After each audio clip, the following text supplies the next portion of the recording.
So you always, always, always, always get money when you do not need money. Why? What if I just had a round not too long ago and I've got $2 million in the bank and I'm good for another, 9 months, a year? Now's the good time to start raising money again, because people who have money don't want to give it to you under duress. If you're going to run out of money in 6 months, and it takes 6 months to close a deal, and assume it's going to take 6 months for you to start your campaign and close a round. If that's the case, then by the time you close, you're going to be almost out of money. And if somebody holds up the deal or bargain over, your company's done. Or you start laying people off, and you lose all your momentum. So always start raising your money and plan to close a round at least 6 months before you really need it. How do you raise money? Let's go to this VC. Oh, they said no. Let's go to that VC. Oh, they said no. Do you do it serially or in parallel? You not only have to do it in parallel, but you have to orchestrate it in parallel, because this is important. If you go to 1 or 2 VCs and spend a month or so with them, and they're kind of dragging their heels, and then you go to the next ones, and the next ones are saying, well, what did the first one say? Well, they're thinking about it. How long did you...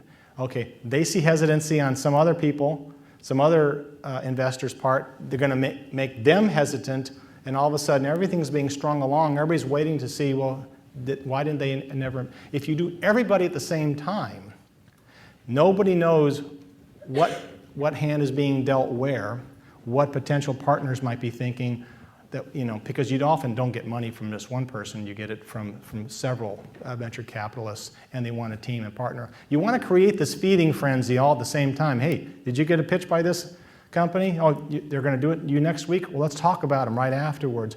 They'll talk, they'll compare notes, and you're just more likely to end up with a really successful high valuation if you orchestrate your pitch. Don't dribble it out. Do it all at once at the same time, get all the feedback at the same time, and hit it hard. Again, assume it's going to take 6 months to close a round. Signal to noise. Why should they pay attention to you? You have a nice, pretty business plan and a pitch deck, and why won't they return your calls? Because they don't know you. And most pitches come across their desks and they throw it away. So you really need to have a differentiator. You need to be introduced or have somebody do something that gets their attention, or maybe an article in a newspaper or something like that to get their attention. Think about what signal you're going to punch through the noise that they're hearing every day. If you can be introduced because so-and-so knows somebody in this venture capital partnership, that's the best way. So hand out a lot of cards, meet people, go to social networking functions where VCs and angels are going to be. An angel is a great way to get introduced to big money, to the venture capitalists, because they chances are the good ones have worked with them before too. Okay. Oh, you got 2 good offers from 2 venture capital companies. Yay! One is better than the other.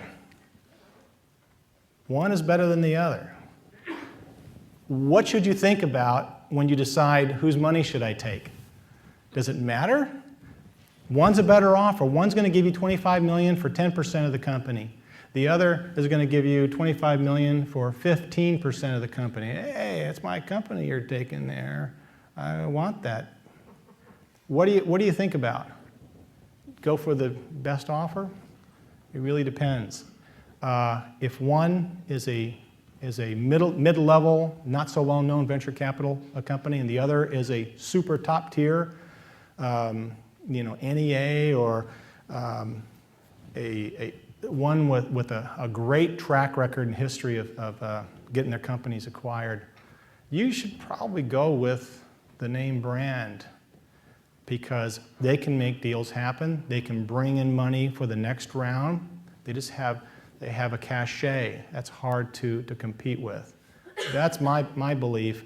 And don't focus too much on the equity dilution, because chances are founders and CEOs, even if you have a highly dilutive round, they don't want you to walk away or lose interest. They're going to re-up your percentage. So, good management tends to keep a big hunk of the company no matter how many rounds you go through. So don't focus too much about dilution. It's important to focus on it, but not too much. Anybody know what this means? CFIMITYM. Oh, there's usually someone who knows what that means. Cash is more important than your mother. Ever heard that term? It's finance people use it all the time. Cash is really, really important. Cash flow. The fastest way to kill your company is not pay attention to cash flow. Wait a minute. We have orders pouring in like crazy. Everything's going great. What do you mean we're dead? We have to shut the doors, because you can go bankrupt if you're not paying attention to cash flow, and you need emergency debt, and you scared off the investors from giving you a bridge loan because you weren't paying attention to the business.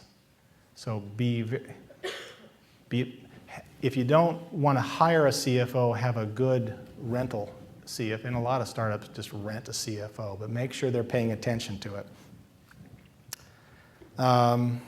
Flexibility and pivots. You're not going to end up selling the product you think you are. In fact, the company probably is not going to be the company you think you're building. A very large percentage, and no one has the data or statistics, but I think most startups end up at some point pivoting. Pivoting a little bit, pivoting a lot. We were going to build this company, Revolve, in Boulder. They came to me and said, we want to build an internet addressable irrigation system. Well, okay, that's interesting. Nest is building the thermostat, and now they're building fire alarms and stuff, and maybe irrigation is important too. But we talked, and I convinced them that there was a bigger problem, and you can be the one, the ring that rules all devices in the home. You can build this product because you guys are all ex-Ember people, and you know how to do wireless, and we have 7 radios in the box and can control every protocol in the universe. You can do it, yay! And they went and built it. They pivoted. They were building this irrigation system. So you might end up having to do that once or maybe even twice. Don't be afraid of being flexible. Don't be afraid of taking rapid customer feedback. Use the lean, Eric Ries's lean startup methodology. Do a lot of prototypes. Show it to customers. What do you think of that? Well, I don't like the color, or I don't like that button. Whatever it is, take that feedback quickly, build more prototypes, and don't be afraid to change course in what you're building.